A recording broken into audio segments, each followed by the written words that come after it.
Charlie Kirk Show starts now. Look at it out there. It looks like a third world country, and it's not. It's the United States of America. If California won't protect their law enforcement, we will protect the LAPD and the sheriff's office out there. If they will not protect them and prosecute people that abuse the LAPD in terms during a civil unrest under 18 U.S.C. 231, we can prosecute federally people who assault state law enforcement officers with a maximum of 5 years in prison, and we are going to do it. For every U.S. citizen born after December 31st, 2024, before January 1st, 2029, the federal government will make a one-time contribution of $1,000 into a tax-deferred account that will track the overall stock market. In other words, it'll be pegged to an index that will pick.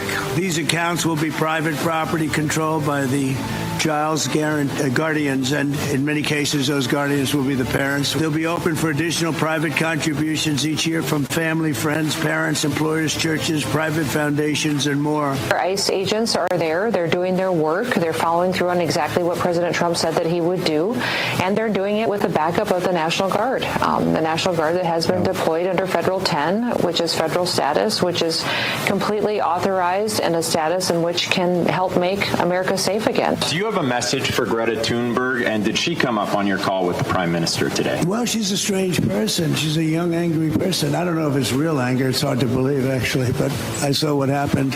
Anger management. I think she has to go to an anger management class. Was she kidnapped by Israel, as she says? Was she kidnapped? I find it. I think Israel has enough problems without kidnapping Greta Thunberg. So you can run, you can't hide. We are coming after you federally. If you assault a police officer, if you rob a store, if you loot, if you spit on a police officer, we're coming after you. My father, as the one processing the paperwork, put my grandmother down as his mother. And so I am illegal in this country. My parents are illegal here in this country. If you have a 401k, you understand the power of investing early for the future. Trump accounts take that same principle, and they apply it from the very beginning of Americans' lives.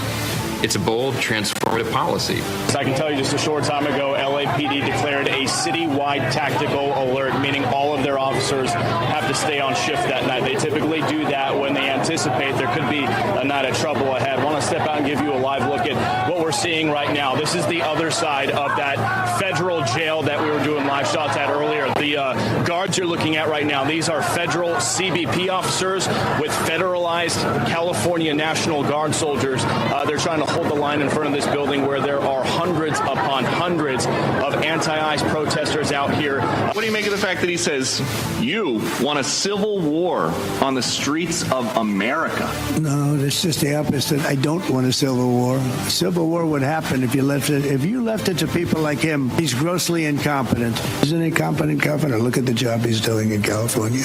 He's destroying one of our great states. And if I didn't get involved, if we didn't bring the Guard in, and we would bring more in if we needed it, because we have to make sure there's going to be law and order.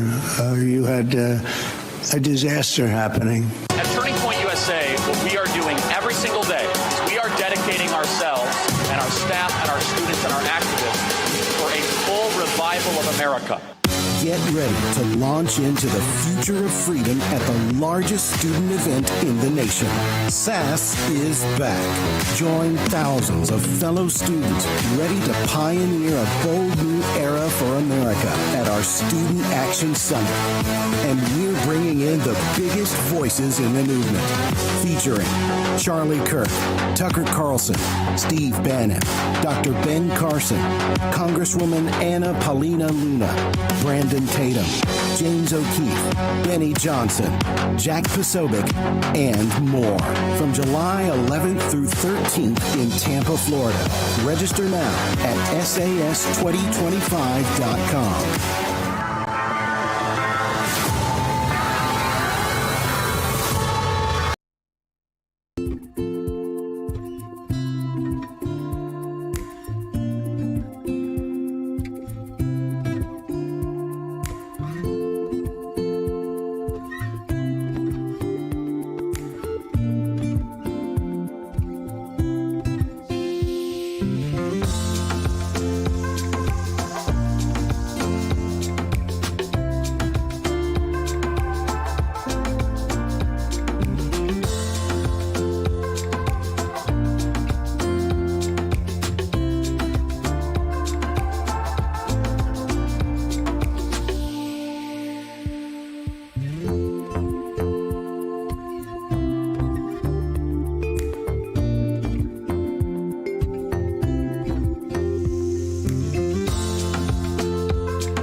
Every day, there's a battle for your mind raging. Information coming from every angle with the will to deceive. Fear not. You found the place for truth. The voice of a generation that still has the will to believe in the greatest country in the history of the world. This is the Charlie Kirk Show. Buckle up. Here we go. Okay, everybody, radio stations across the country here live at the Bitcoin.com mobile studio. Honored to be with you as always. Bitcoin.com. Buy, sell, trade Bitcoin at Bitcoin.com. The LA riots are continuing, but they were a little bit weaker last night. You see, the rioters understand that it's not exactly good optics to be burning Waymo cars, throwing bricks at police officers, all the while waving Mexican flags. But there was something that has been appearing and surfacing at these riots that is very important for everybody in this audience to understand. Understand the enemies of Western civilization. If you do not understand the tenets of intersectionality, then you are playing from a deficit. This is important for the fight for Western civilization. If you believe that you could play footsie with liberals and leftists, understand that the very same groups that are burning cars have connections to the other insurgency groups around the West.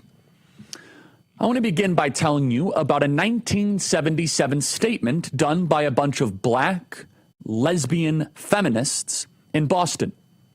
It was the Combahee River Collective Statement in 1977. It was their foundational document and really one of the first in black feminism and a critical precursor to the theory of intersectionality. If you want to understand why black women are treated basically as the high priestesses of the Democrat Party, I encourage you to read the Combahee River Collective Statement. Now, they took the word Combahee from the Combahee River Raid of 1863, which was a Civil War military operation led in part by Harriet Tubman. It's a separate issue. This is a bunch of black lesbian feminists who argued that it wasn't just enough that they were experiencing oppression, but we have to interlock the systems of oppression.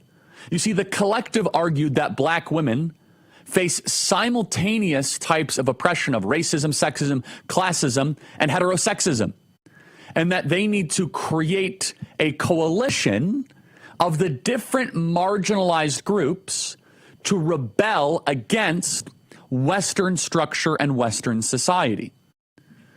They looked at the world through oppressor and oppressed. They don't look at things through right or wrong or just or unjust. This is an outgrowth of postmodernist cultural Marxist theory authored by Herbert Marcuse, who was one of the original pushers of this ideology all the way in the 1930s from the Frankfurt School. To try to just make it very easy for you to grasp, it is about merging of narratives. It is creating an all-star team of complainers. It is essentially the NBA all-star game of quote-unquote oppressed groups, groups that would have nothing to do with one another. This is why you see Queers for Palestine. This is why you see BLM, La Raza, and the immigration groups. You have La Raza, BLM, and Hamas all working together. And we have image 367 up on screen. All of these groups can then work in tandem with one another. The effective outcome of this and any protest over any issue ends up becoming about every other issue the left cares about. And I just got to read this image, by the way, that's up on screen. For on podcasting and radio, basically they say Palestine connects it all. Racism, patriarchy, misogyny, settler colonialism, man destroys nature, environmental terrorism, individual over community, white supremacy, capitalism. It all connects together via Palestine. It is the glue that keeps it all together. Intersectionality is the connective tissue of the modern left. Intersectionality masquerades as compassion, but at its core, it's a caste system of victimhood, where identity outranks truth, grievance replaces virtue, and justice no longer serves the common good, but kneels to a hierarchy of oppression. In this inverted moral order, truth is subordinate to emotion, and merit is condemned as privilege. And justice is not about fairness, but about redressing collective wounds, even when the individual is neither guilty nor responsible. And I want to show you some of these pictures. At the LA riots, you'll see a lot of Mexican flags, but guess what? You're also seeing Palestinian flags. You'll see red, black, and green Palestinian flags, including also the internationalist black nationalist movement. The modern activist left is governed by this concept of intersectionality.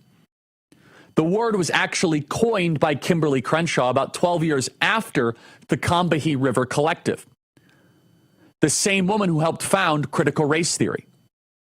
The core idea is that all forms of oppression are interlocking. Racism, sexism, and homophobia, colonialism, the rich oppressing the poor, and so on. This is the skeleton key of the modern left. It has become a way to unite everyone who has a grievance against the world. And this is why, remember this, let's put this image up on screen.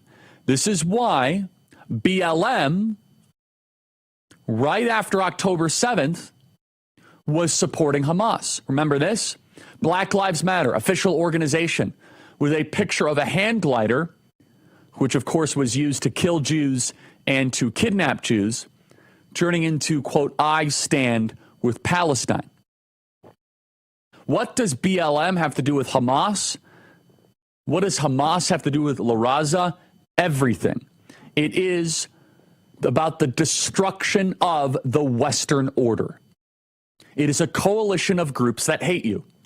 Now, allow me to make more headlines. This is the greatest stumbling block for American secular Jews. Just as a side note, American secular Jews continue to fund left-wing groups. They continue to donate to groups like BLM. They continue to march for racial justice.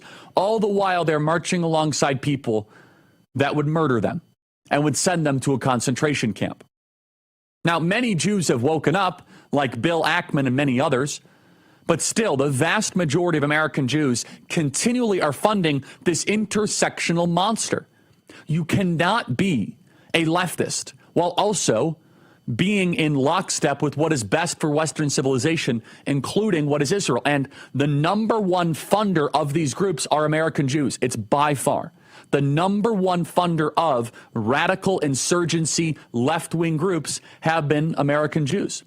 They fund the colleges. They'll name the names of the schools. And it's a tragedy. It is, because they are funding their own demise. And then, of course, the tech billionaire left, but a lot of the tech billionaire left are also Jews. And if you look in the past, this is what motivates the radical left over and over. The Bolsheviks in Russia claimed they were fighting for equality and progress, but in the end, what they actually wanted was to kill people they didn't like, take their stuff, and then give absolute power to themselves. Intersectionality as a framework emerged from the lived realities of black women, as I mentioned. You can go to the black feminists such as Anna Julia Cooper. We're interrupting this program for a special live report. Secretary Rollins, for the partnership that we have between the U.S. Forest Service and the Department of Interior. There's over 700 million acres of surface land that the federal government manages in this country. And under President Trump's orders, we are now actually managing that land. When we get back into timber production as driven by his EO, we're actually then helping rural communities. We're helping people that are in the lumber business, helping bring those lumber products back home. As we stepped away from this industry, President Trump is now bringing it back, and we as a nation, we're now, before President Trump backing up, we were burning more timber than we were harvesting in this country. When we spend a dollar on prevention, we save hundreds of dollars on the back end on firefighting. This is going to save Americans dollars when we're out there preventing fires and stopping fires when they begin versus letting these fires become huge and then causing the destruction we have. have. With the growth of our country around urban areas, there's been a 30% growth of what's called the wildlands and urban interface. When this happens, people start building homes, like the tragedy that President Trump visited in California, where so many people lost their lives. But this is where we're essentially creating cities in the middle of forests, but not doing the forest management and creating that deadly fire load out of there. But now we intermix communities with above-ground power lines. This can lead to dangerous situations. So President Trump committed to us doing fire management. We'll reduce that fire load. In addition to that, there's a proposal, which Russ has included in the President's OMB budget, for the unification, because between Secretary Rollins and the U.S. Forest Service across Interior, we have 4 different firefighting groups across U.S. Fish and Wildlife, the Bureau of Land Management, the Bureau of Indian Affairs, the National Park Service. These 5 groups under the proposal are going to be unified in terms of their leadership, and so we've got consistent strategies and consistent tactics. But then when we have these thousands of people that are out there fighting fires and putting their lives at work to protect our communities, we also have to step up, as President Trump knows, with our military. We've got to make sure that these brave firefighters are out there actually have the same equipment. In some cases, we're decades behind in terms of giving them the technology they need for either early detection or for saving their own lives. We've got some great examples of where we have good collaboration going between the federal government and Alaska, the state of Alaska, for example, and then also at the National Interagency Fire Center in Idaho, where we are already coordinating. Brooke and I have already held a joint briefing with the fire leaders about this fire season. So we'll continue to unify this work, but we have to work with the states because this year there have been 1.2 million acres already burned. Only 25% of that's been on federal. The other 75% has been on state lands or private lands. And so together we have to work to protect America's resources. And under President Trump's leadership, we've got the guidance through the EOs to make that happen. Thank you very much, Doug. He's done a great job. They all are. Russell, vote. Sure. Thanks, Mr. President. From a funding perspective, the accounts that support the important work that these cabinet secretaries are doing are funded. They're flush.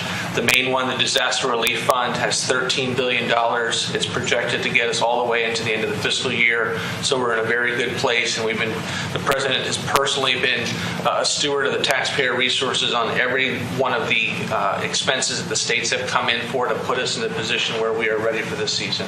Thank you. Great job. Thanks, Russ. Christine. Yeah, Mr. President, we are in hurricane season right now. It will last for the next several months, and we are prepared for what is coming. We are anticipating that we will have higher than usual activity during this hurricane season. We could have 3 to 5 major storms, up to a dozen other hurricane level thresholds that we will meet throughout this season, and FEMA stands prepared and has been working with all of our regions on training, pre-deploying resources, making sure that individuals are out there ready to respond to each state as they bring the necessary resources to take care of their people. But also, sir, you've been very clear that you want to see FEMA eliminated as it exists today.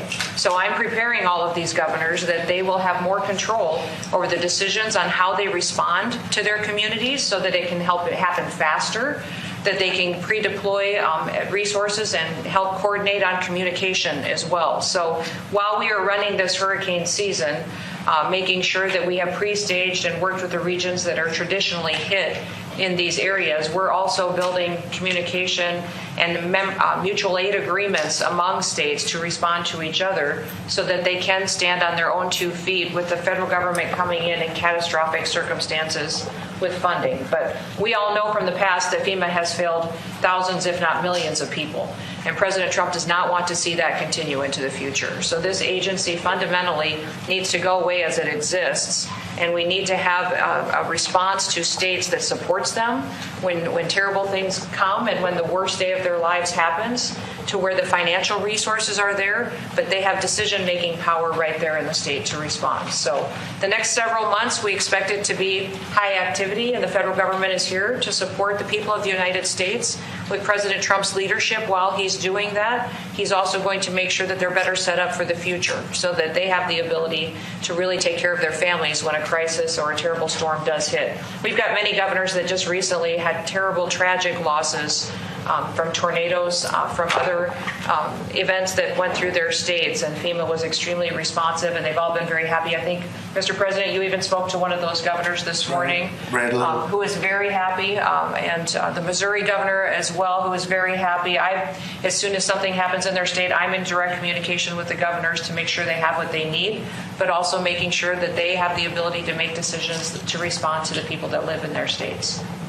Thank you very much. Great job, everybody. So we want to wean off of FEMA, and we want to bring it down to the state level. A little bit like education, we're moving it back to the states so the governors can handle it. That's why they're governors now. If they can't handle it, they shouldn't be governor. But these governors can handle it, and they'll work in conjunction with other governors. They'll give each other a hand. But the FEMA thing has not been a very successful experiment. Very, very expensive, and it doesn't get the job done. You saw what happened in North Carolina under the past administration. And when we got in, we did a great job for North Carolina, brought it back. But it was a disaster, FEMA. And it has not worked out well. It's extremely expensive. And again, when you have a tornado or a hurricane or you have a problem of any kind in a state, that's what you have governors for. They're supposed to fix those problems. And it's much more local, and they'll develop a system, and I think it'll be a great system. And also when it comes to forest fires. So for years I've been meeting with heads of other countries, and they are forest countries. They call themselves forest, Austria and others.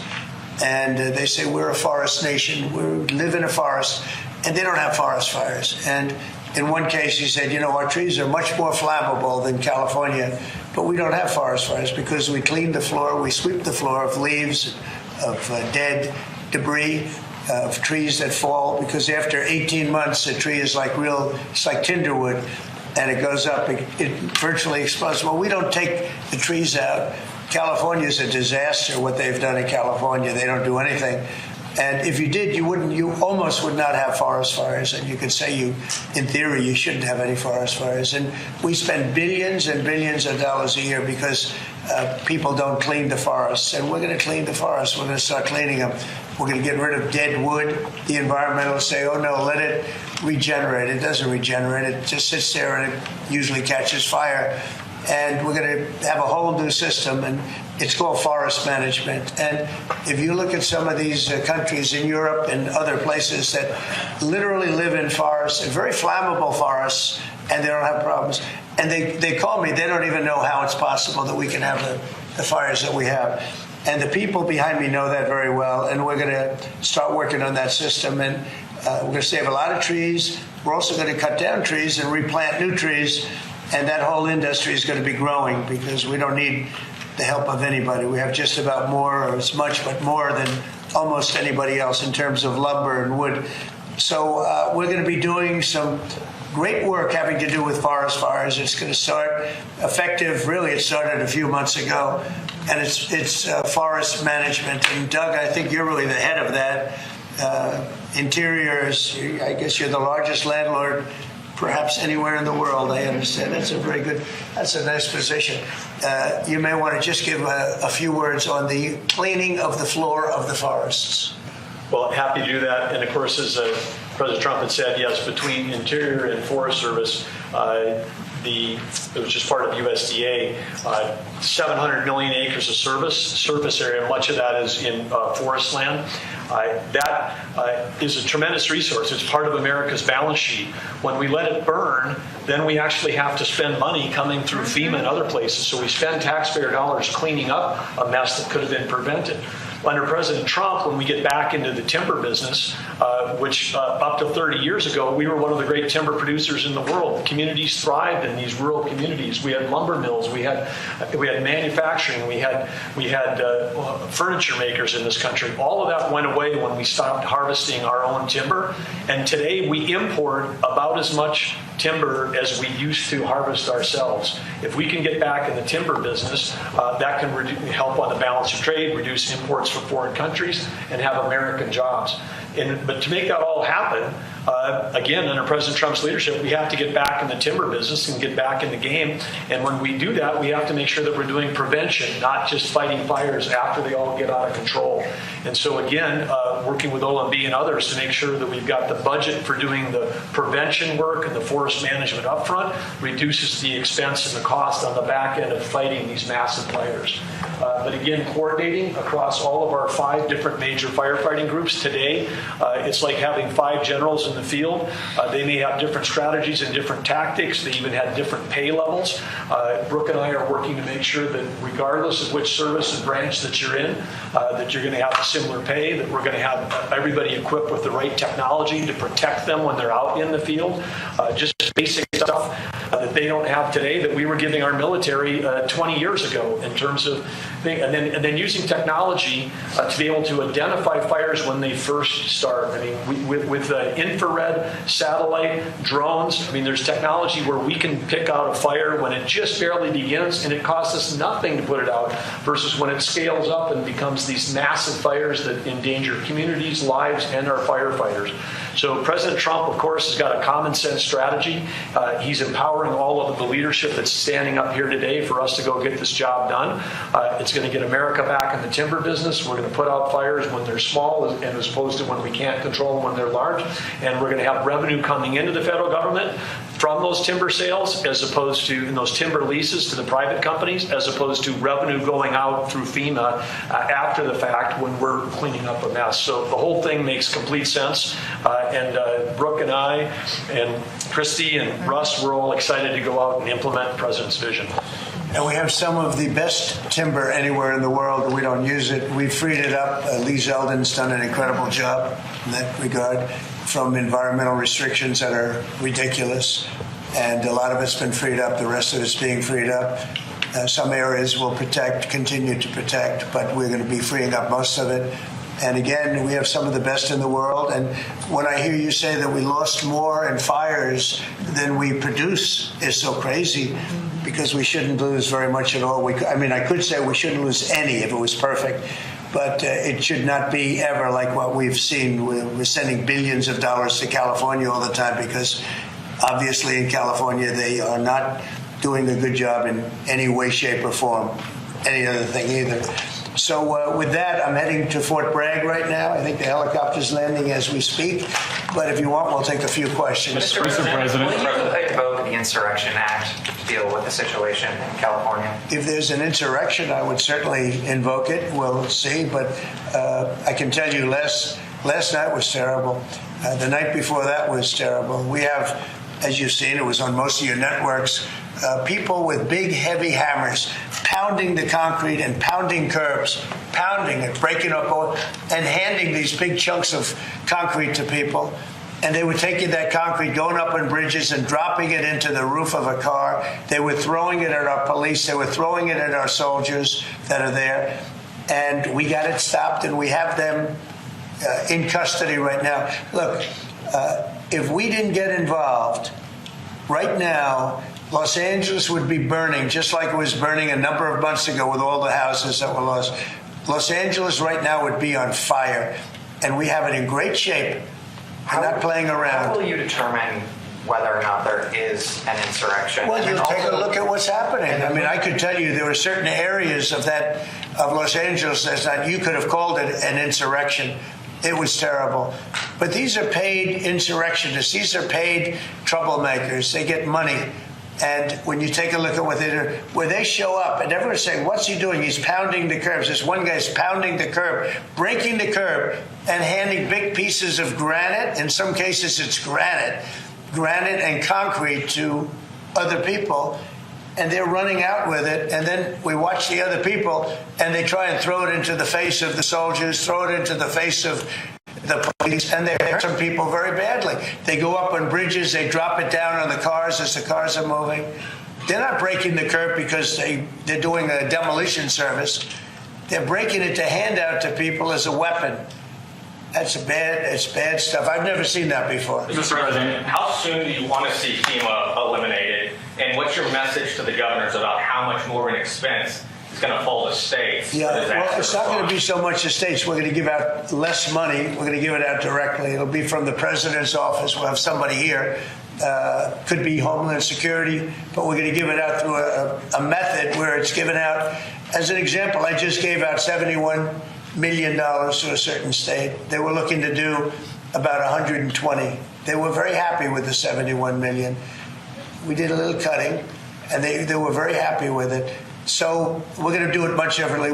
We think after this, Christy, I'd say after the hurricane season, we'll start phasing it. Yes, sir. You set up a FEMA council over the next couple of months. We'll be working on reforms and what FEMA will look like in the future as a different agency, as under the Department of Homeland Security, to the president's vision.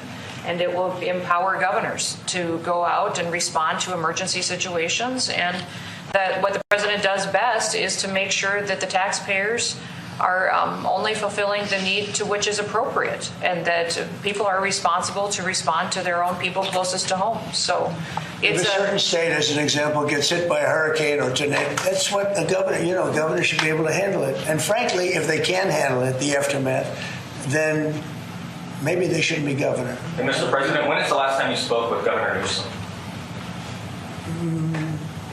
A day ago. Called him up to tell him, got to do a better job. He's doing a bad job, causing a lot of death and a lot of potential death. If we didn't send out the National Guard, and last time we gave him a little additional help, you would have Los Angeles would be burning right now.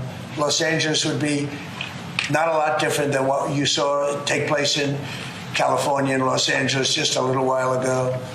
And you got to remember, we have the Olympics coming. And we don't want people looking at Los Angeles like it would have been. It would have been bad. Last night they had total control. If we didn't have the military in there, the National Guard, and then we also sent in some Marines, we had some bad people. We have people, they look in your face and they spit right in your face. They're animals. And these are paid insurrectionists. These are paid troublemakers. They're agitators. They're paid. Do you think somebody walks up to a curb and starts hammering pieces out, has all the equipment necessary, and starts handing it out to people to use as a weapon? These are paid insurrectionists or agitators or troublemakers. You can call it whatever you want. And we ended it, and we have in custody some very bad people. Some very bad people. Mr. President. Did you see the guy throwing the rocks at the police cars as they went by and crushing their windows and endangering our police? We're not going to let that happen, Pardon me, Mr. President, on those Marines, Governor Newsom has described them as political pawns. I'm curious for your reaction to that and what you see as the Marines' role and what are their rules of engagement? All I want is safety. I just want a safe area. Los Angeles was under siege until we got there. The police were unable to handle it. You can speak to the chief. He said it on television 3 nights ago. He said, this is more than we can handle. They said that. And the LA police, I know a lot of the police in LA, they're great people, but they're given instructions not to do this, not to do that. But in this case, they were trying their best. They were not able to handle it. It was out of control.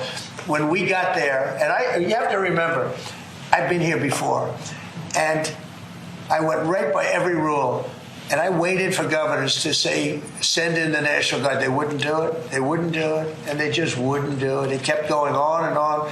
Got worse and worse. And in Minneapolis, that city was burning down 7 days. And I said, I don't care. The governor, who's a governor that just happened to be running for vice president, you talk about an incompetent governor. He's an incompetent person. That he was picked. Well, I was actually very happy he was picked for other reasons. But this guy wouldn't call the National Guard. And we ultimately just sent in the National Guard. We stopped it. But that was after 7 days. And I said to myself, if that stuff happens again, we've got to make faster decisions because they don't want to do it. The radical left, it's usually radical left, and it's usually governors that are Democrat, and they don't want to call them in. They don't want to save lives. They don't want to save property. They don't want to call them in. I don't know what it is. We sent them in, not early, we sent them in late as far as I'm concerned. But big problems, as you know, 3 nights ago, big problems were ensuing. If we didn't send in the National Guard quickly, Right now, Los Angeles would be burning to the ground. The Marines is, a lot of people think, an escalatory step, though. These are guys who fight wars. Are you at all concerned that things could get out of hand with Marines when I see people American City? Throwing concrete into cars, when I see people, the kind of people that I saw on your network doing danger to the police and to the military and to the National Guard, no, it's okay. You know, you start running out of people when you have 2,000 people from a National Guard standpoint. We have a very big military, but the National Guard, they needed a little extra help, and we sent them a little, and we did a great job last night. We had, well, you got a lot of cars go up in smoke and flame, and you had a lot of bad scenes, but it was pretty minor by comparison. This morning it's very calm. We'll see what happens later. But they know if they go there, they're not going to get anywhere because we have the National Guard there. We backed it up with a number of Marines, yeah. Mr. President, do you agree with Governor Abbott soon signing legislation to mandate the 10 Commandments in school classrooms? Having to do with what? Governor Abbott is soon going to sign legislation to mandate displays of the 10 Commandments in school classrooms. Do you support him? I have to take a look at it. I'm going to have to look at it. Will the National Guard be in California indefinitely? How long will they be there until you think? Until there's no danger. It's easy. Look, it's common sense. You ask me that question. When there's no danger, they'll leave. You would have had a horrible situation had I not sent them in. Horrible. You'd be reporting on a lot of death and a lot of destruction that's not going to take place. I think if you look, every night it got less and less. They were met with very strong force, the bad people, the bad, sick people that do what they do. But these are paid people in many cases, not in all cases, but in many cases. And they really are. They're agitators. I was wondering if you had any response to Mexican President Sheinbaum, who condemned the violence there. Have you been in touch with her at all? Said what? I was wondering if you had any response to what Mexican President Claudine Sheinbaum said. What'd she say? She condemned the violence in L.A. I do too. Yeah. Have you been in touch with her at all? Well, you think I don't condemn it? I condemn the violence in L.A., ladies and gentlemen, but I also stopped the violence in L.A. And by doing what I did, I stopped the violence in L.A. And that would have been, I think, maybe I'd ask Christie to speak to that. That would have been an unbelievable tragedy. We would be talking, I don't know that would even be here right now. It would have been so bad. I'd probably maybe be out there. I don't know, but Christy, could you speak to that? Absolutely. So in 2020, I was a governor of a neighboring state to Tim Walz and watched him let his city burn. And the president and I have talked about this in the past, and he was not going to let that happen to another city and to another community where a bad governor made a bad decision. So Claudia Sheinbaum came out and encouraged more protests in LA, and I condemn her for that. She should not be encouraging violent protests that are going on. If people are allowed to peacefully protest, but the violence that we're seeing is not acceptable, and it's not going to happen in America. This president is standing up for the average American who wants to walk their child to school every day safely, run their small business, and provide for their families. That's the action that he's taking. He has every authority under the Constitution to send these National Guard under Title X into these communities and make sure that operations go smoothly, that law enforcement officers are protected, that they can continue to do their work without fear of being injured or killed or disrespected, and that they can go home to their families at night. So I'm incredibly proud of the president for activating the National Guard and for sending in these Marines, because these Marines are specifically trained to meet the need that we have on the ground in LA right now. And Governor Newsom has done a disservice to the state of California for many years. The people there should never elect him into a leadership position ever again. He clearly cannot. The governor's a nice guy, but he's grossly incompetent. When it comes to his railroad that he's building, where it's like 30 times over budget, nobody's ever seen anything like it. Now it doesn't even go to San Francisco and LA. It's way short of it. After years of work and overruns like nobody's, those contractors are some of the wealthiest people in the world, I guarantee you that, because that money goes to those contractors. They just did a number on the wallet of the people of California. That train, you should look at that train. That is the greatest. I've never seen cost overruns. I've seen cost overruns and great incompetence over my life. I've never seen anything like that. Mr. President, these protests obviously started in reaction to these large-scale ICE operations in Los Angeles. Should people expect to see similar operations in the rest of the country? Yeah. And will similar protests see similar response? As you know, we're moving murderers out of our country that were put here by Biden or the auto pen. The auto pen really did. I mean, the people, whether it's Lisa Monaco or whoever operated the auto pen, these are criminals. The people are criminals that allowed these criminals into our country. And I don't think that Biden knew what the hell he was doing. I don't think he even knew about it. But when they opened up our borders for the whole world to come in, we're going to get them out. We're getting them out. We're starting to get acknowledgement from the courts that, there's a system. They come in without courts and they go out, they want trials and everything else. I think that's starting to work out now. Judges are starting to see what a terrible situation it is. Many of those people that you saw on television last night are criminals that were allowed into our country by Biden, and they want to stay, and we don't want them. And they come from jails, and they come from mental institutions, and they come from all over the world, not just South America. And we're not going to let them stay. And this is the first, perhaps, of many, or perhaps, if we didn't attack this one very strongly, you'd have them all over the country. But I can inform the rest of the country that when they do it, if they do it, they're going to be met with equal or greater force than we met right here. We did a great job. The people, you, Christy, and Tom Holman, and all of the people, Pete Hegseth, all of the people involved did an amazing job. We stopped a disaster.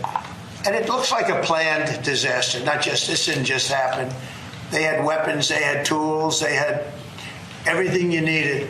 I mean, they were throwing iced water in bottles, in glass bottles, at officers and at soldiers. You could not use the word insurrection, but you could also use the word, these are very dangerous people, they're bad people. They were met with heavy force and they folded.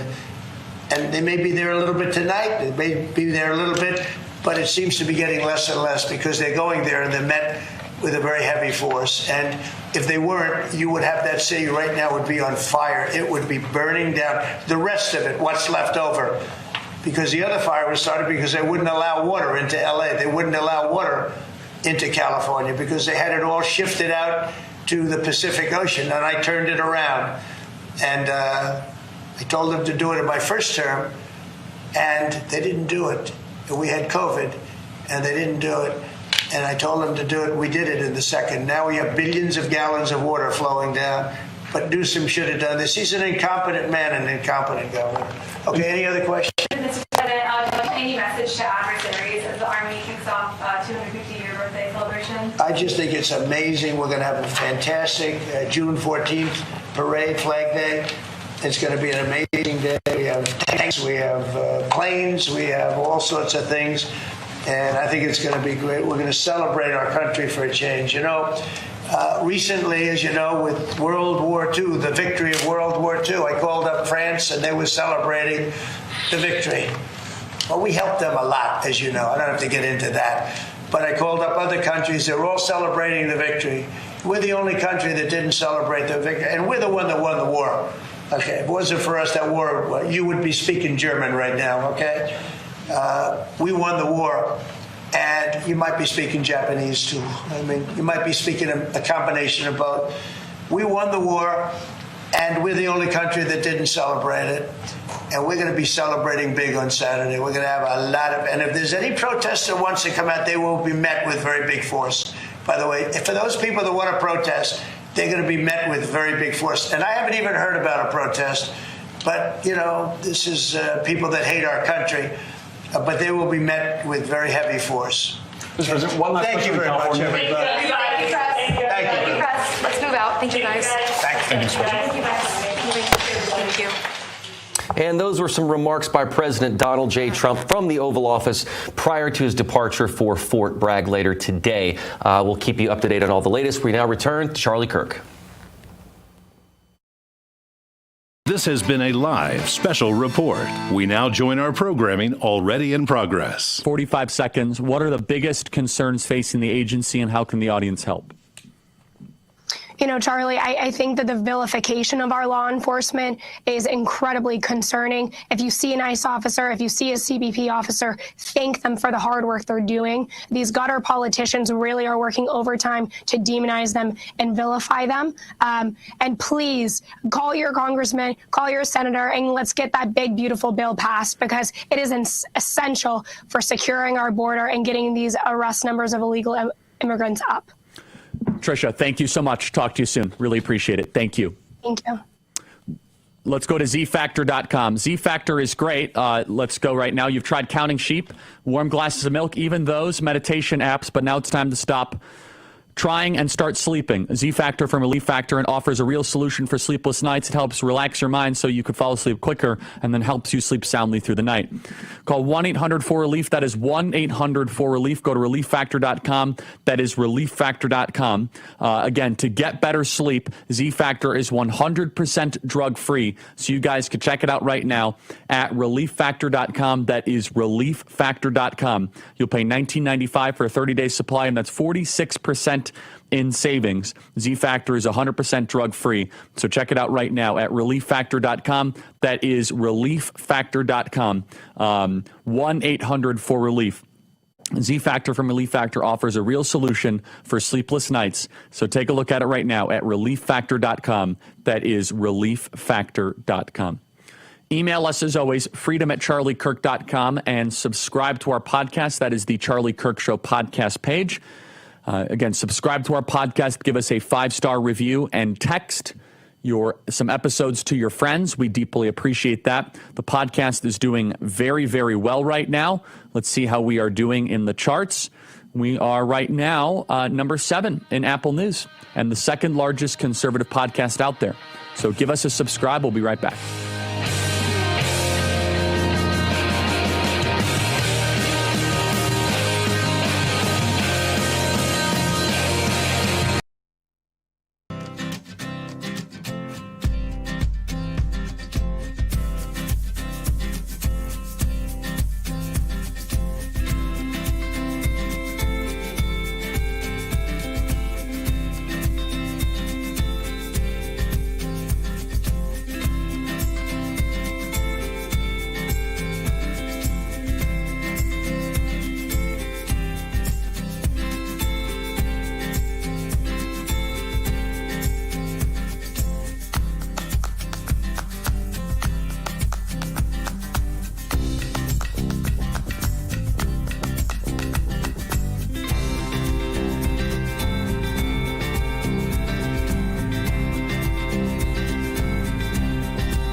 Letting everyone know socialism sucks. The Charlie Kirk Show. Okay, everybody, welcome back. Email us, as always, freedom@charliekirk.com. This Friday, we have the Young Women's Leadership Summit. Go to YWLS2025.com. That is YWLS2025.com. It is going to be a game changer. Play cut 51.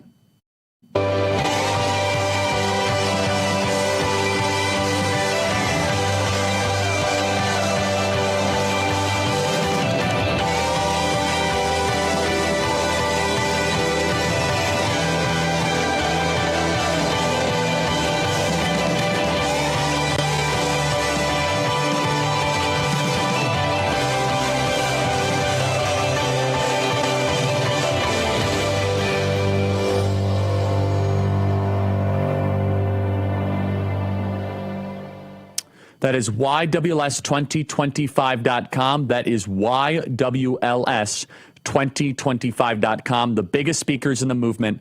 Bring a young lady that you know. If you are a young lady, please come on by. Not too late to get tickets. YWLS2025.com. Stay right there.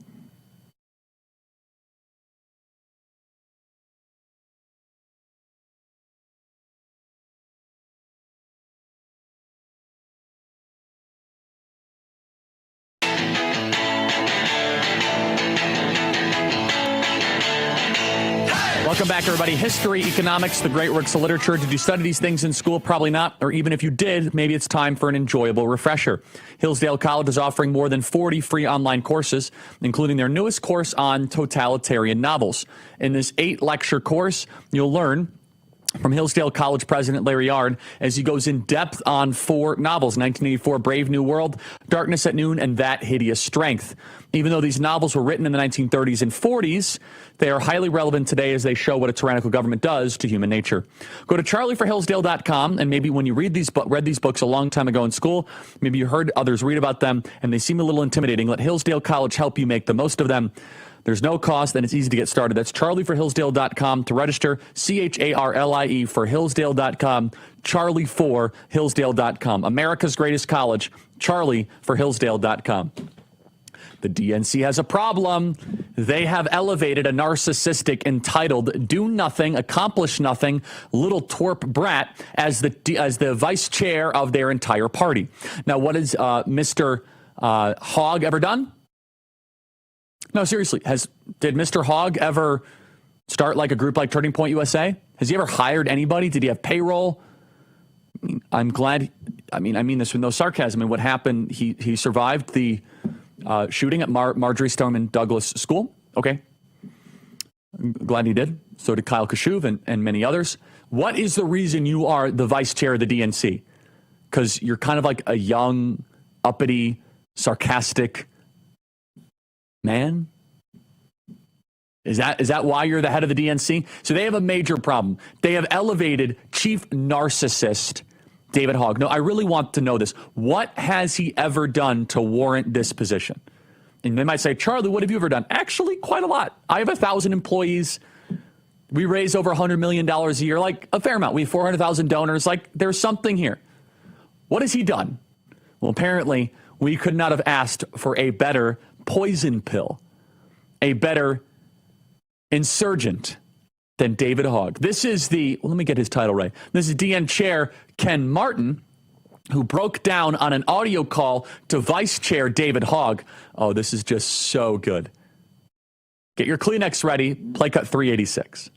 So I deeply respect you, David. I too was looking forward to working with you, but this has created a situation, and I'll be very honest with you, for the first time in my 100 days on this job, and Jessica knows this,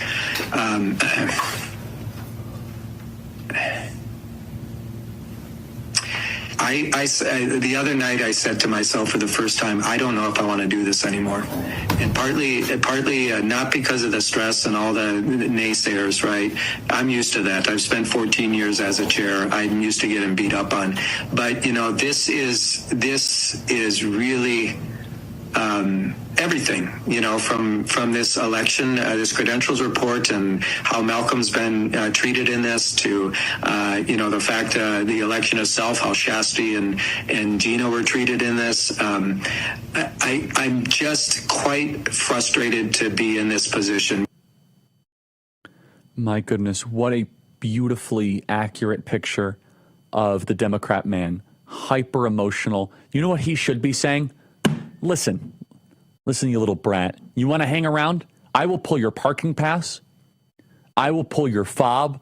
I will make your life miserable. Who do you think you are, David Hogg? You little uppity brat. No, instead, who is this guy? What is his name? Ken Martin. It's the feelings-based Democrat Party. They must be in touch and have the affirmation of their emotions. This is a perfect example. Oh, this is so beautiful. This is what happens when you don't have strong men around that are assertive, that are confident, that are clear. When you don't have strong men around, then you have crazy people like David Hogg take over your entire party, your institution, or your country. The only men they have left in their party are weaklings, and they just don't see it. They just don't understand it. From how they talk, as Matt Gaetz famously said, the most masculine force in the Democrat Party are men who think they are women. By far. They are the most masculine thing that they have going for them. And lesbians. I'd have to say, I think the lesbians in the Democrat Party are actually more masculine than David Hogg. I think that's probably right. If you listen to that, it sounds like metrosexuals in a cable TV soap opera. Oh, I'm just so upset. Honest, this is how they run their country. Oh, I guess the border is open. I just, it's just so hard. And man up, but they don't believe in that. They believe in toxic masculinity. All I have to say is, David Hogg, how do I keep you as vice chair? How do I make you chair? How do I make you in charge of the entire operation? You're doing great. Next hour coming up.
tried to shut them up. There's no guarantee to free speech. They tried to cancel them. Deplatforming works. They even threw them in jail. Peter Navarro, Steve Bannon, now in prison. But they couldn't stop them. It's not a prison bill that will ever shut me up. They call them rebels. Basket of deplorables. They call them rogues. They claim to guns or religion. And they say they're outlaws. These are the kind of guys you like to smack in the ass. War Room presents Rebels, Rogues, and Outlaws. You set out to take Vienna. Take Vienna! The national bestseller by longtime Bannon producer Dan Fluette. Take a journey through the pictorial history of War Room. In a culture that celebrates the weak, show your support by standing with the rebels. Go to doitfluette.com or scan the QR code on your screen.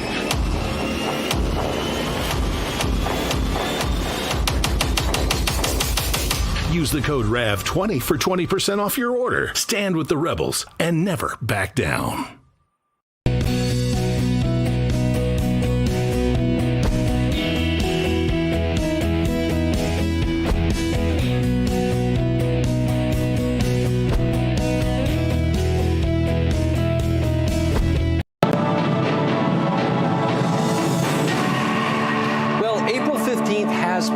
but for many, that doesn't mean the end is in sight for tax troubles and back taxes.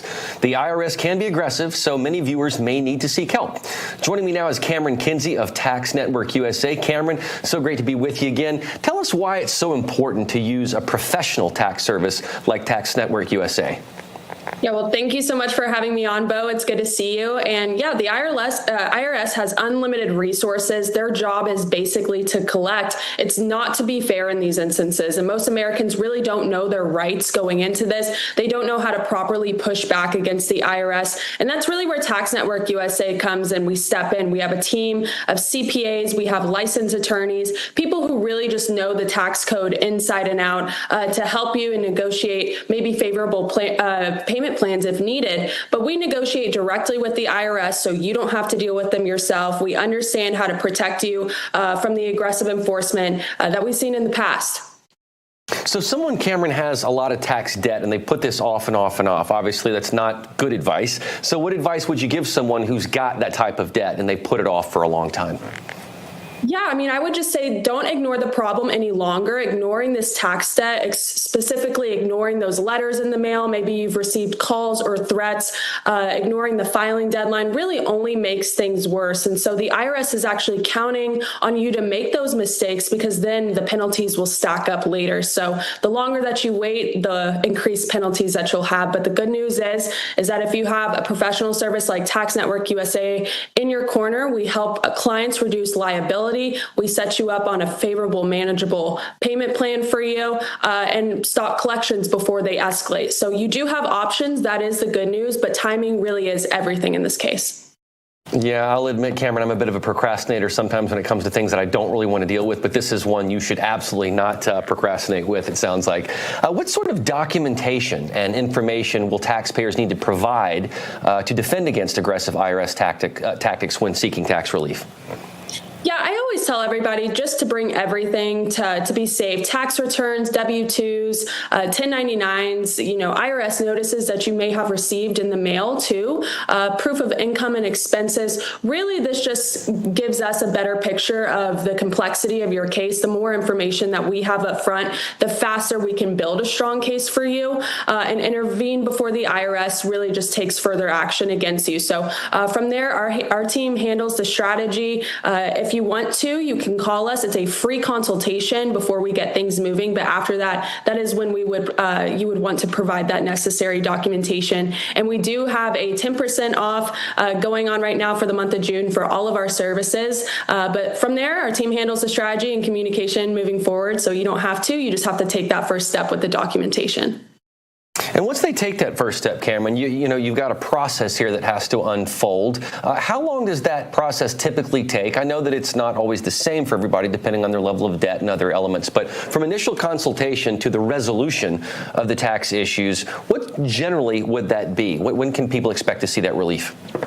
Yeah, well, most clients get immediate protection, meaning they can stop the IRS from garnishing, calling, seizing assets. Final resolutions like settlements or lien releases may take several months, just depending on the case. But from the first call, we're putting the pressure on them, not the other way around. And if you do decide that you want to move forward with us, again, we handle all that communication. We basically act as a liaison between you and the IRS, so you can go home to your family, to your loved ones without having the burden on your shoulders. Yeah, and it sounds like that kind of liaison is necessary. You don't want to be dealing with them yourselves, and I can understand the benefit of that. How does Tax Network USA help clients deal with IRS audits and appeals to avoid unjust penalties? Well, that's a good question. We handle the audit process completely. We review every single filing, every single form, every claim. And if the IRS makes a mistake, which people don't know they often do, we challenge that head on as well. So we also file appeals when necessary to protect our clients from unjust penalties. And most people just don't know how to do that on their own, but we do that every single day. And just lastly, Cameron, real quickly, what are the benefits of working with you guys versus doing it on your own? Just because it's professional service and peace of mind? Well, we're all on the same side here. I know that we've seen the previous government overreach for the past 4 years under the Biden-Harris administration get completely out of control, and so we empathize with that. We also have former IRS agents who work for us as well, who know the tax code, who know the strategies of the IRS.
Don't believe what you see. Believe what I tell you. Welcome back to the Bitcoin.com studio, everybody. You guys can email us freedom@charliekirk.com and subscribe to the Charlie Kirk Show podcast page. That is the Charlie Kirk Show podcast page. Don't believe what you see. Believe what you are told by the state. That's what Maxine Waters has to say. I want to welcome Kaylin Delamita, a TPUSA Frontlines reporter, and also Anthony Cabasa, independent journalist. They were both on the ground in L.A. doing heroes work. Hello to you both. Let's play the cut from Maxine Waters here. He's just like, it's so incredible. Play cut 369. Don't think that somehow, because they called out the National Guard, there was violence. There was no violence. I was on the street. I know. And I went from downtown detention back out into the community, talking to people what happened in Paramount, what happened in Compton, what happened in Inglewood. So, first of all, get it straight. And don't just rely on what you're being told or the few incidents that you saw. Few incidents that you saw. Kaylin, what is the truth of what you were reporting on the lines, front lines in LA? Kaylin. Well, the truth is that these are not a few incidents. It's widespread and it's completely intentional. And that's just the truth of the matter. You can look anywhere around downtown LA and you'll find broken, destroyed windows, businesses, looted businesses.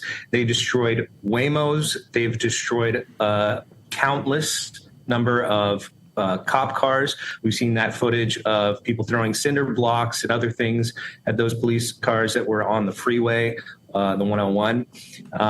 And this is all very reminiscent of what we saw in 2020. A lot of these people are likely not from Los Angeles. They're likely from elsewhere, but they're opportunists, they're parasitic, and they're here just to cause chaos. So I'm going to follow up with that in a second. I have a question. So Anthony, independent journalist, Anthony Cabasa does great work. Anthony, what percentage of these people that were doing this were quote unquote professional agitators versus just rank and file people participating? Yeah, thank you so much for having me, Charlie. So what I've been seeing on the ground, I'm actually in LA proper, and so I've been able to get to these protests since they began on Friday. You have Gavin Newsom that is saying that he's calling in the National Guard, and then and that is why the escalations have escalated now to violence. But that's just simply not the truth. I've been there since day one, which was Friday, and that was a protest against the ICE raids that have been ramping up here in Los Angeles. So you have a lot of these small organizations here locally that put these things together. You have the Black Lives Matter LA chapter. You have the PSL, which is a party of socialism and liberation, which is an oxymoron. There's no liberation through socialism. And there's also the DSA, the Democratic Socialists of America. On top of that, you have these teacher unions and the SEIU that are making sure that there's flyers for everybody, making sure that masks are being delivered for everyone, that everyone has food and water. And surprisingly enough, what I have come to find, Maxine Waters wants to talk about how Paramount was without incident. That is a city next to Compton, California.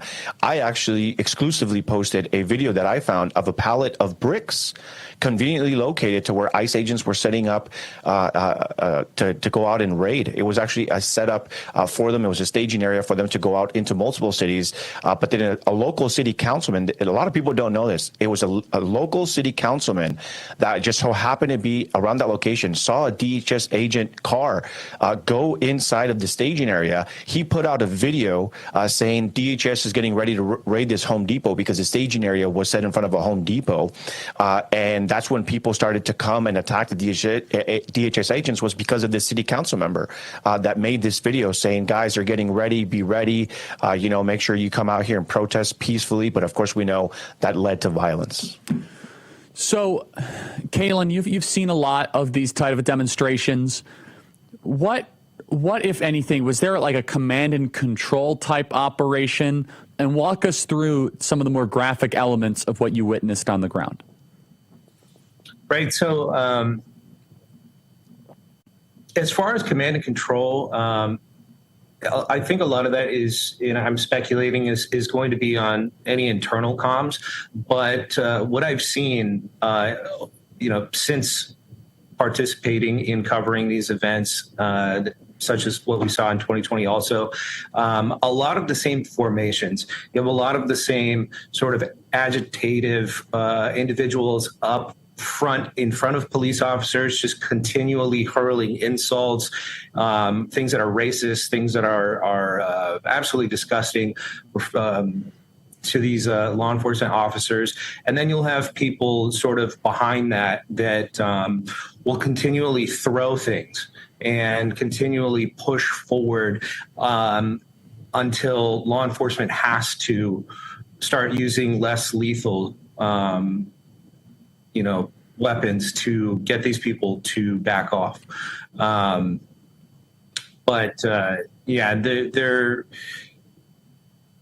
There's something more there that doesn't necessarily appear obvious just to anyone who is just viewing these things for the first time. So Anthony, what is the truth here of this? There were bricks and rocks and cinder blocks being stored. And do you have a sense that any of this is paid or organized? Oh, absolutely. To list the small group of organizations, you have the SEIU, you have the local teachers union, UTLA, that's out there funding all of this. You have the PSL, Party of Socialism and Liberation. You have Black Lives Matter. All these organizations have money, that they fundraise. They're putting out all these links online to help donate to fight back, quote unquote, fascism. You need to help us fight Trump and his fascist Gestapo that are descending upon Los Angeles. So that's why you see that it's very well organized. You see it's out there that for some reason there's pallets of bricks conveniently located. I actually discovered two different sites. The first one was kind of dismissed because I discovered the pallet of bricks next to a Home Depot. So there was a lot of people trying to deflect and say, well, of course it's a Home Depot. But if you watch that video that I discovered of the pallets, it's the only pallet with cylinder blocks out there. There is no other pallet out there. There's no pallet of fertilizer. There's no pallet of anything else Home Depot sells. The only pallet that was out and that was used by the protesters was the cylinder blocks that were just conveniently located right in front of the staging area. And then on Saturday night, I also went and discovered that there was bricks right next to downtown LA. And this was just a random, that's the video you're showing right now. This was on a corner, tucked in, hidden from plain view, but somehow protesters were able to make their way into it. And so what we're seeing here, right, kind of going back to what I had said, was that Gavin Newsom and LA City Mayor Bass are trying to blame this and shift the blame to Republicans and Donald Trump escalating the situation by National Guard. But it was actually 2 full days of attacks on law enforcement, DHS agents, and stand-down orders to the LAPD to do nothing with the protesters assaulting the agents. That is what activated what led to President Trump activating the National Guard and then essentially the Marines to act as interim until the National Guard is able to get on scene. But another thing that's very important to note is that people are trying to make it seem like it's a National Guard's presence that is inciting the violence, the fact that they're handling protesters. That couldn't be further from the truth. The reality is the National Guard is being used solely for the purpose of protecting federal buildings. That's it. That's the only location they're in. I haven't seen any National Guard make arrests, use weapons, hit protesters to any capacity. And what this does for people that are wondering, well, what's the National Guard there for? What you have to understand is you got to look back at the George Floyd riots, which I also covered from beginning to end, all the way to Derek Chauvin's verdict in Minneapolis. I was there on the ground. What you need to remember is police resources are already limited in Los Angeles because not only are they under-resourced and understaffed, but you have the pandemic that just, we're kind of still kind of going through that, where a lot of first responders were fired for failing to obey city mandates on masks or vaccines or what have you. And so what this does is it gives the law enforcement the time and the effort to be able to solely focus on arresting protesters and containment, while the federal National Guard and potentially the Marines are only going to be taking care of the buildings. So that allows the already limited resources. We're going to keep you guys for another segment. Great work. Kaylin Delameda and Anthony Cabasso. I want to make sure you guys both plug your socials too. Just 1 second. What do we have, guys? Donewithdebt.com. That is donewithdebt.com. Check it out right now. It wasn't supposed to get this bad. You were on top of your bills, then inflation hit groceries, gas, everything shot up. Prices are up 26% for just over a few years ago, and it's not your fault. You've fallen into debt. Done with Debt are legendary negotiators who go head-to-head with your credit card or loan companies. Go to donewithdebt.com. That is donewithdebt.com. Most clients see more money in their pocket month one, but a word to the wise, hurry, because some of the brilliant debt erasing strategies are time sensitive. That is donewithdebt.com, donewithdebt.com. So check it out, donewithdebt.com. Do not make another bill payment until you talk with a Done With Debt strategist, donewithdebt.com. We continue to cover the siege of LA. Email us, freedom@charliekirk.com. Be right back.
delivering 6 times stronger natural immunity to fake news. It's the Charlie Kirk Show. Okay, everybody, welcome back. Email us, as always, freedom@charliekirk.com, and subscribe to our podcast. That is the Charlie Kirk Show podcast page. I want to tell you guys about YRefi. YRefi is amazing. That's YREFY.com. That's YRefi.com. Private student loan debt in America totals about $300 billion. YRefi does not care what your credit score is. YRefi offers a 3-minute rate check without any credit impact. Bad credit is also accepted. Do you have a co-borrower? Well, YRefi can get them released from the loan, and you can give mom or dad a much-needed break. Go to YRefi.com. Just call 888-YRefi34 or call YRefi.com or log on to YRefi.com. That is YREFY.com. May not be available in all 50 states. If you go to YRefi, you can read testimonies from other people who have been where you are and how they've escaped. Go to YRefi.com. That is YREFY.com. YRefi.com. That is YRefi.com. Email us, as always, freedom@charliekirk.com.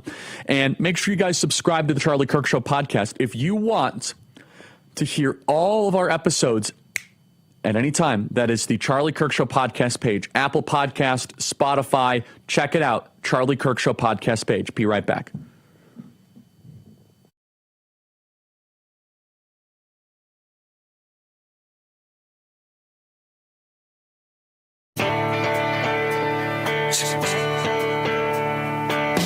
Welcome back, everybody. Email us, as always, freedom@charliekirk.com. Kaylin Delamita and Anthony Cabasa are with us. Guys, I want to ask you some specific questions about how you do what you do, but I want to make sure you both plug your social. Kaylin first and then Anthony, because that's how you guys really grow your platform. Kaylin first.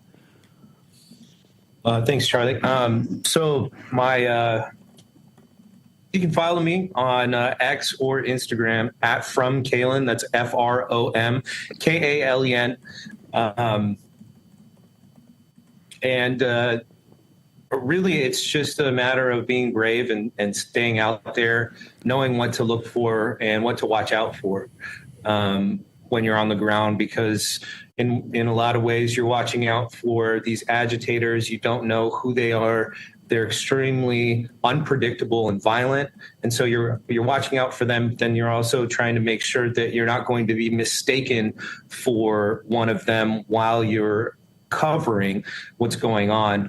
And other things, you know, if you see a burning American flag, let's go document that. If you see somebody breaking into a store and they're robbing all the Jordans, let's go document that.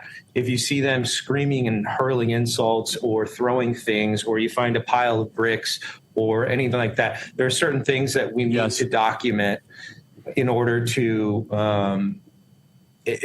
really tell the full story, because we know the mainstream media won't be doing that. So, Anthony, let me ask you, first, plug your social, Anthony, and then I want to ask, walk your audience through what you do. You embed yourself in these crowds. I hope everyone in the audience understands. Kaylin and Anthony, they could get killed doing this. I know you guys know this. They could get seriously hurt. These are very, very dangerous environments. This is not just like, oh, you know, we're going to look at it. They are up right next to the agitators, right next to the rioters. I mean, they smell the funk of these lowlifes.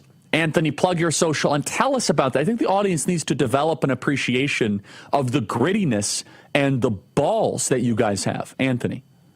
Thank you so much, Charlie. Yeah, so if you guys want to follow me on social media, I go by Informed with Anthony, as in like you are being informed. So Informed with Anthony on all socials. That's True Social. That is Instagram, TikTok even. We're showing the truth there of what's happening in LA. And then just on X, it's just my name, Anthony Cabasa _. You guys can check me out there. That's where I'm posting most of my footage is on X, because thankful to Elon Musk that bought it. You know, I covered the riots of George Floyd under Twitter 1.0, and I was actually banned the entire time of the riots. And so I'm just thankful that Elon bought X so that we can have free speech again and maybe make some money in the process. But yeah, that's a really good question. And Charlie, a really great point. Thank you so much for that. I'm an independent journalist. I've been doing independent journalism since 2017. I am a U.S. veteran. I have a family. I have a wife and 3 kids. We live in LA County. I'm just one of those conservative journalists, and just one of those conservatives and Christians that, yes, we could just get up and leave. You know, we can just sell our home and move to Tennessee, move to Florida. But I just believe that there's also a need for people to stay and fight. And so that's the motto that I live by. We have to stay here and fight. I don't want to cede a single inch of America to communists, to Marxists, to liberals. These people will not run me out of my home. I will stand up and fight no matter what. And that's what I do with my journalism. What people need to understand is about the mainstream media is when you have Antifa and these Marxists coming in and destroying property, they run the media out. Fox News is not welcome. If you work for Fox News and they recognize you, they will bully you until you leave. And if not, it can escalate from there. But I have been tear gassed. I've been shot at.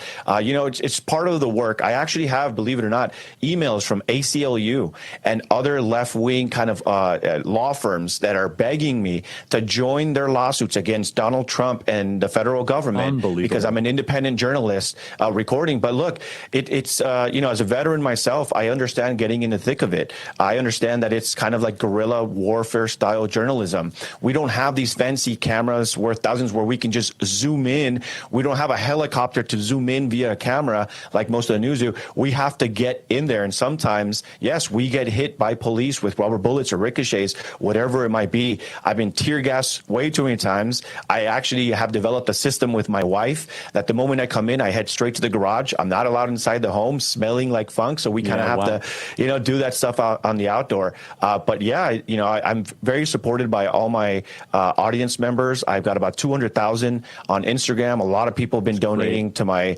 links. And so it's just great. We're going to continue the work no matter what. Let me just say one final thing here, which is very important. Can we show some of the images, guys? And I'll brag both on Kaylin and Anthony here. You guys understand all these images we're seeing here are sourced from independent journalists. This is not legacy news media. Understand this. Let's show some of the burning of the cars and stuff. That if we do not have front lines, we don't have Anthony, we would not have the stories here. We would not have the truth of what's really going on. Instead, it would be synthesized and filtered through a media lens. So God bless you both, guys. Thank you so much. Anthony Cabasa and Kaylin Dalamita. Thank you, guys. Thank you, Charlie. Senator Rand Paul joins us next, all about the big, beautiful bill. Can we convince him and bring him to a yes? Let's see. Stay right there.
Bo Davidson with your Real America's Voice News headlines. Just moments ago, President Trump was departing the White House and the Oval Office, where he just had a mini press conference of sorts on his way to Fort Bragg to participate in the 250th anniversary celebration of our U.S. Army. Now let's get you over to some headlines.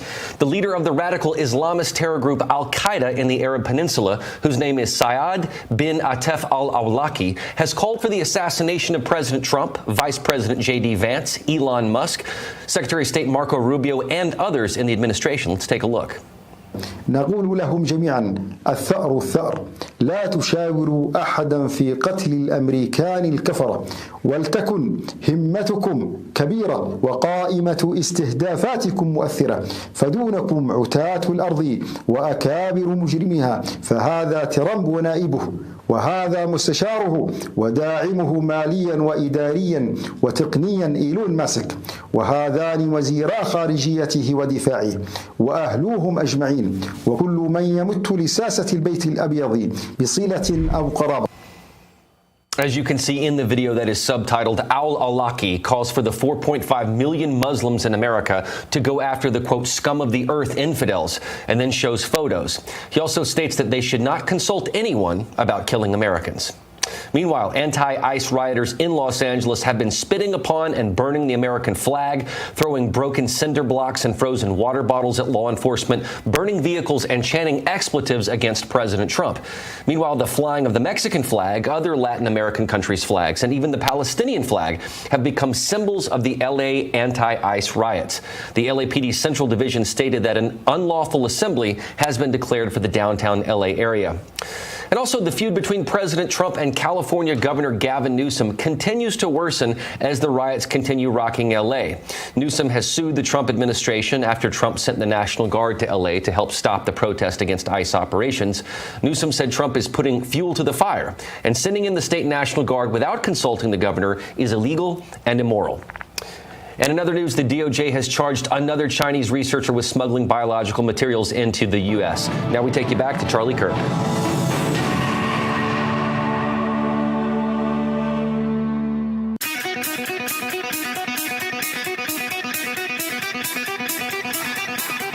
Relentless in spirit.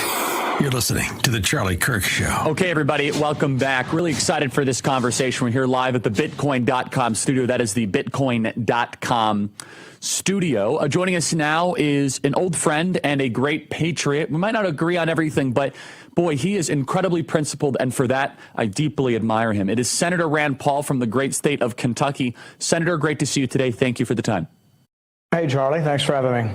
So, Senator, the news of the day is that in some ways you found yourself on the other side of this big, beautiful bill from the White House. You know, I've heard a lot of the feedback from yourself and from Senator Ron Johnson, and I totally agree that we need to get closer to a balanced budget, and just this addiction to spending must end. Simultaneously, there's some really good points that were made by the White House. We had a long conversation with Stephen Miller. I wanted to give you a fair amount of time to make your case. Where do you currently stand on the big, beautiful bill, and what would potentially get you to a yes? You know, I support quite a bit of what's in the bill. The tax cuts is the primary aspect of the bill. I voted for them in 2017. I support making them permanent. I accept the argument that if you lower tax rates, sometimes you get more revenue. This is what Art Laffer argued in the 1980s and still argues. So I'm fine with the tax cut as is. I'm fine with adding to the tax cuts as President Trump wishes. So I'm fine with that aspect of the bill. And that's a big bulk of the bill that will lead to growth. It's what led to low unemployment rates in the first administration and really was a great boon to our country. The second part of it, there are some spending cuts. I think many of these spending cuts are good. I think a lot of them are in the outlying years and may or may not happen. Some of them are fake, such as forgiving the student loan forgiveness program or ending the student loan forgiveness program, which the courts have already ended. So it's sort of saying, oh, we're going to save money by something Biden was going to do, but the courts have said he couldn't do. It's not a real savings. We know that the bill will add probably, even if you say the taxes don't add to the debt, which I accept, The bill in the first years has $400 billion worth of new spending on border and also on military. So we know in the first couple of years there will be an addition to the deficit. It may be made up in the later years, but that is yet to be determined.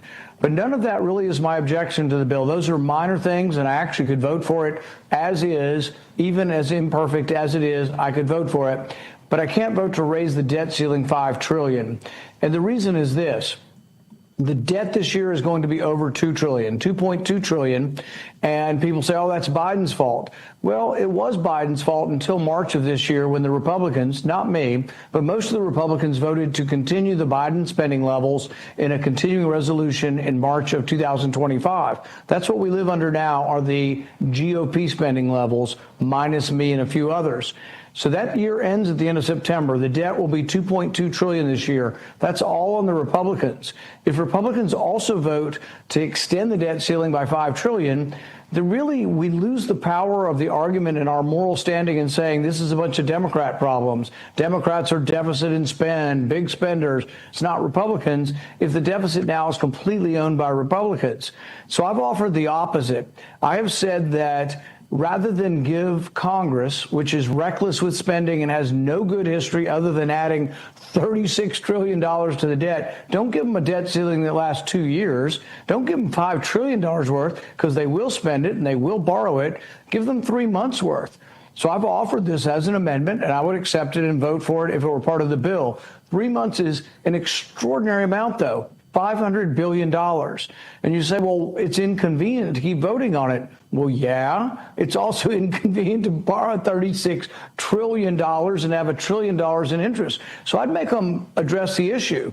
So in 3 months, let's say we gave them 3 months worth of borrowing potential, $500 billion, it'd expire about the end of September. What comes at the end of September? Another big, beautiful bill to fund the government. It's going to be an omnibus or a continuing resolution. It'll be all the bills crammed together. It's a terrible way to run government. But then we would ask them at that point, all right, you promised us you were going to do better. And once again, this isn't an accusation against the president. This is an accusation against GOP leadership on both sides. I'm saying I don't believe them or trust them. So in 3 months, we'd get another bite at the apple and we'd say, all right, what have you done? And they would say, oh, we're going to do it next time. And that's what they say. Right now, from Speaker Johnson, we hear he's going to be conservative after the 2026 elections. The Senate has made it not just $4 trillion in borrowing. They want to do $5 trillion in borrowing. And they've explicitly told us it's to get through the 2026 elections without talking about the debt. All of these things where conservatives would oppose, but now because they support the president so much, they're willing to look the other way. I like the president. I like him personally. I was his biggest defender against 2 impeachments. We'll do it again. I've supported his nominees, but I'm just not going to go against all principle to support $5 trillion in borrowing because I don't know who we would be or where we would be of a movement if nobody opposes this. So part of the problem, and I agree with a lot of what you said, Senator, is that the counter argument is that we don't have the votes in the House or the Senate to do this. The moderates will not play ball with any dramatic spending adjustments, and we have to play with a very slim majority. I imagine your counter argument is that, hey, maybe it's time for those of us that are fiscal conservatives start wielding the same power that these moderates wield. What would your reply be to the fact that it might not be possible in this reconciliation bill to get some of the demands that you are articulating? Right. And I'm not looking for hundreds or dozens of demands. I'm looking for one. Separate out the debt ceiling and put it in a different bill, and I can vote for this. It's still unknown whether there are enough of us. I think the counting and the tally depends on who has the courage to say no. If there were 4 conservatives in the House or 4 conservatives in the Senate who would say no to the debt ceiling, it would be taken off in a heartbeat. They would just negotiate. They're not negotiating because it's mostly me at this point. Now, Ron Johnson has expressed some of the same concerns on the spending and maybe a little bit on the debt ceiling as well, but there aren't 4 at this point, so they will not negotiate. In fact, they've chosen really to go full bore campaign mode against me. So they aren't really caring at all about whether or not I ever cooperate with the White House again, because because they've chosen to smear and lie about me throughout all the social media outlets by paying these influencers to attack me. But I don't think, if they know me at all, they apparently have misjudged me to think that somehow spreading lies about me and pillaring me will somehow cause me to be chastened and, lick the boot. So I'm not going to do that. And I think what you'll find is that over time, people are going to discover that the debt keeps going. The debt is going to go on, and it's going to get worse, and there's going to be a crisis in this country, and there needs to be a remnant of conservatives who actually still are fiscally conservative and can argue from that position. So the argument against the debt, and correct me if I'm wrong, Senator, is that if we peel out the debt ceiling, then potentially it would need 60 votes as a standalone vote, and it would give a lot more power to Chuck Schumer, to then we'd have other concessions and other liberal boondoggle wishes or aims. Is that true? There's no history of Democrats ever voting against a debt ceiling. They always vote for the debt ceiling. They love and enjoy debt. The modern monetary theory they talk so much about is just spend, spend, spend. They know it has to go up. Many of them, Elizabeth Warren agrees with President Trump. She'd like to have no debt ceiling, but she will always vote to raise it. And so if you put a bill on the floor and you said, this is it, it's either this or default. Are you going to vote to raise the debt ceiling? They all will. And they'll vote for any amount, too. They'll vote for $10 trillion. If they want to do $10 trillion and we can go through the whole term, the whole next term of President Trump and never have to borrow again, Democrats will all vote for that. And people say, oh, no, they don't like Donald Trump. They won't do it. Well, they voted to raise the debt ceiling in his first term. And historically, the debt ceiling has gone up, I don't know, maybe 100 times in the last, maybe not 100 times, let's say 50 times in the last 30 years. Each time it's gone up, it's been all the Democrats vote for it every time, and it's been the big government Republicans. But to me, raising the debt ceiling is a day of shame, and they walk down to the front of the floor of the Senate or to the well of the House, and they have to admit that they are the big spenders. So the big spenders on the Republican side always vote to raise the debt ceiling, and the Democrats. But now you're going to change the dynamic where it's going to be all Republicans voting for raise the debt ceiling, and what you'll wind up with is no Republicans left who can argue with a straight face that it's the Democrats' fault, because they will own the debt. From now on, the Republicans will own the debt and have no argument against Democrats being the big spenders, because they will own the debt. I think it's more worrisome than people can imagine unless they've really thought this through. So a couple minutes remaining here, Senator, and I agree. I believe the national debt is a crisis to our country. Would you agree that the invasion under Joe Biden, the immigration we've seen, is also a national crisis facing America? Yep. And so where would you rank that and balance that between this big, beautiful bill and the fiscal concerns? I think you can both. I think you can do both. So I'm against the 8 million people or so that Biden let come in the country. I'm against open borders. I think we should do more than we have been doing. But I can't just quit being a fiscal conservative because you said, well, the border needs more security. It does. So I'll give you a very specific example. They said to us, we want to fence the remaining 1,000 miles of the southern border. President Trump and others have fenced about, probably 700 miles or so. So there's about 1,200 left. A lot of it's mountains. So you might be able to fence 1,000 more. The Border Patrol website says it costs $6.5 million per mile. You multiply that by 1,000 and you get $6.5 billion. Well, the bill is asking for $46.5 billion.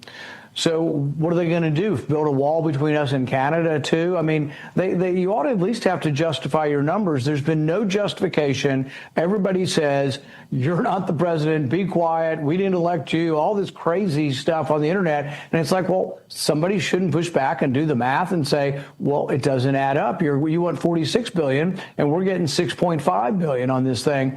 And so, yeah, we should do the math on this.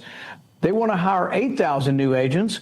I'm saying hire 4,000 new agents. I'm saying let's get started and not have a permanent army of people sitting around. The border's been largely controlled by the president by sheer willpower, and I give him all the credit. He came in, and by sheer willpower and various threats and bullying of other countries, he's controlled the border. It shows that it could have been done under Biden, and he never did it. But now that it's controlled, shouldn't we at least think about the cost and not say, oh, we're conservative, except for when it comes to the border when we're for unlimited spending? Same with the military. The military has been evading its caps for a long time. It went up 3% last year. They added some more on. Now they want to add $150 billion on. The untold story of this bill is this big, beautiful bill is a secret plot by Lindsey Graham and others to explode the military caps. They just want more military money. They want more tanks. They want more play. They want everything to please the military-industrial complex. And I think this is the untold story of this bill. Senator, thank you for your time. I wish we had more time to go through this. We might not agree. I want the big, beautiful bill to pass largely because I agree with everything you say, but I believe we're in the midst of a national immigration crisis and we need mass deportations. And I think it gets that 80% quotient. And so, Senator, my hope is that we can figure out this debt ceiling objection that you have, because we'd love to have your vote. Because also, remember, it does defund Planned Parenthood, which you and I both have cared about for quite some time, a lifelong goal. And I'm with you. I'm for voting for the bill. I've told him I will vote for the bill. Separate out the debt ceiling so I don't have to give up all of my principles, and I'll vote for the bill. Senator, thank you so much. Appreciate your time. Thank you. Thank you. ReliefFactor.com. Living with everyday pain is like having a voice that always says, no, you can't do that. No, you can't play your favorite sport. If pain is affecting you, see how Relief Factor can help you get back to living life on your terms, where you say yes a lot more. So give Relief Factor a 3-week quick start. It's only $19.95, less than $1 a day. Just go to ReliefFactor.com. That is ReliefFactor.com. Call 1-800-4-RELIEF. See how with less pain you could say yes to more of everything that you want. So go to ReliefFactor.com. That is ReliefFactor.com. And check it out right now, ReliefFactor.com. Email us, freedom@charliekirk.com. I'm going to respond and I'm going to process everything we just heard from Senator Rand Paul. I didn't want to turn that into a debate. In fact, I want Senator to come to a yes, and hopefully that conversation nudged him in that direction. Stay right there.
You're listening to the future of America, and the future is bright. Here is Charlie Kirk. Okay, everybody, let's I want to tell you about our Young Women's Leadership Summit coming up this Friday. That's right, this Friday, Play Cut 51.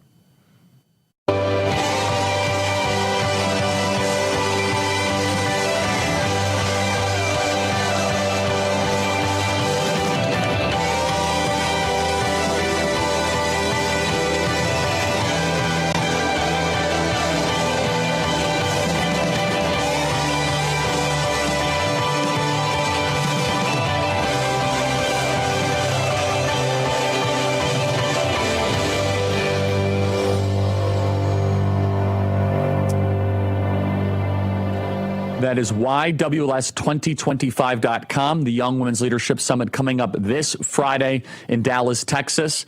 Bring your daughter, your granddaughter, bring your niece. Get in the car, come on there, or book a flight from anywhere across the country. Dallas is easy to get to. So check it out, and we have the biggest speakers in the movement. It will change these young ladies' lives. It will be the largest Young Women's Leadership Summit ever. It is our 10th annual, can you believe it? Our 10th annual Young Women's Leadership Summit. Stay right there.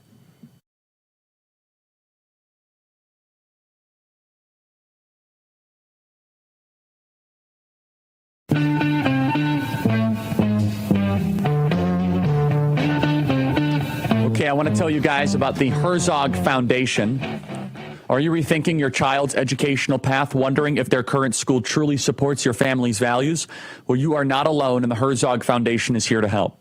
With the Trump administration working to abolish the federal Department of Education and return control to the states, there's never been a better time to explore Christian education. You see, for far too long, federal overreach has dictated how children learn, but now parents have a greater say in their kids' futures. The Herzog Foundation is your trusted guide to navigating these changes, whether families are considering a Christian school, a hybrid model. They provide the resources families need to make informed decisions. To stay updated on the latest developments from the Trump administration, and we work very closely with them at Turning Point Academy, go to readlion.com. That is readlion.com. It offers real-time news, insights, and to keep you informed and empowered, visit readlion.com to access must-read articles. And don't forget to sign up for the Lion's daily and weekly newsletters. That's readlion.com. Stay informed, stay equipped, and shape your child's future. So portions of the Charlie Kirk Show are brought to you in part by the Herzog Foundation and the Lion. So I agree with a lot of Rand Paul sentiment, without a doubt. But you must deal with the majority that you have, and that is a 3-seat House majority. Now, again, I didn't want to turn this into a debate at all because you heard in his interview he was receiving enough antagonism. That's not going to bring him towards a yes. So we wanted to have a good conversation. Nor do I think he deserves or should be a recipient of antagonism. Are you kidding me? He's been amazing on foreign wars and the Afghanistan stuff and the boondoggles, and he's been amazing on anti-IRS stuff and Fauci. I mean, let's just be honest about it. We got enough enemies. We blessed are the peacemakers, one of my favorite verses. Blessed are the peacemakers. I don't think we as Christians are peacemakers nearly enough. But let me respond to something now that I think is important. If Rand Paul got his way and we isolated the debt ceiling in its own vote, let's not fool ourselves. Chuck Schumer will absolutely extract his pound of flesh because you will then need to get to 60 votes. So basically, this is an opportunity to raise the debt ceiling via a 50-vote threshold so that we get 0 Democrat concessions. Instead, let's say that we don't raise the debt ceiling as part of this reconciliation bill, and then we go towards another government shutdown. Chuck Schumer will say this is going to be this is a Trump shutdown. This is a Trump shutdown. That's what he'll say. And then he'll say, John Thune and Speaker Johnson, here's 15 things that I need. And he'll probably get 7 of them. And they'll be like transgender stuff and green energy stuff and foreign aid and the reconstitution of USAID. And it will neuter so much of our leverage. Basically, what this will do with the reconciliation bill is this will prevent Chuck Schumer from having any legislative wins this entire Congress. Let me say that again. This will deprive Chuck Schumer and the Democrats from having any leverage this entire Congress. So while I agree with Rand Paul on principle, we shouldn't be raising the debt ceiling. It should be a day of shame. Legit. Respect. Totally get it. What we're talking about here is you'll actually make the Democrat Party stronger. And Rand Paul says, and all due respect to him, he says, well, the Democrats always vote for every debt increase. Yes, they vote for every debt increase once they get concessions. Remember, they've been very happy to shut down the government multiple times until they get concessions and then we cave. Democrats are getting whipped up into a frenzy again. He says they'll never agree to stop raising the debt. Well, it used to be that, and that they never agreed to a government shutdown, but they did that in Trump's first term. In fact, we've seen this time and time again. Democrats tend to get more extreme over time. So if you are tired of Democrats getting wins in D.C., then you kind of need to include the debt ceiling in the reconciliation bill. Otherwise, you're going to throw it back to a 60-vote threshold. We've seen this whole play before.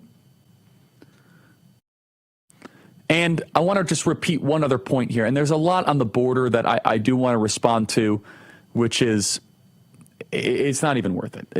There's a lot. I got 45 seconds. There's a lot here.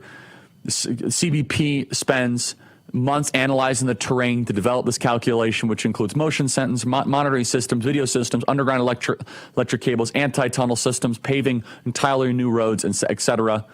The border price is high to make sure it gets done. No excuses. Now, Rand Paul is right, though. Out of all the places where I think his objection is probably has the greatest spirit is the increase in defense spending. It's interesting how that one has not got a lot of attention, the kind of Pentagon bloat. Separate topic for another time. But the debt ceiling is a very important point, because if we went to a 60-vote threshold, you would make Chuck Schumer powerful again. And this reconciliation bill makes him weak and powerless and without a victory for multiple years. See you guys tomorrow.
America's Voice family. Are you on Getter yet? No? What are you waiting for? It's free. It's uncensored, and it's where all the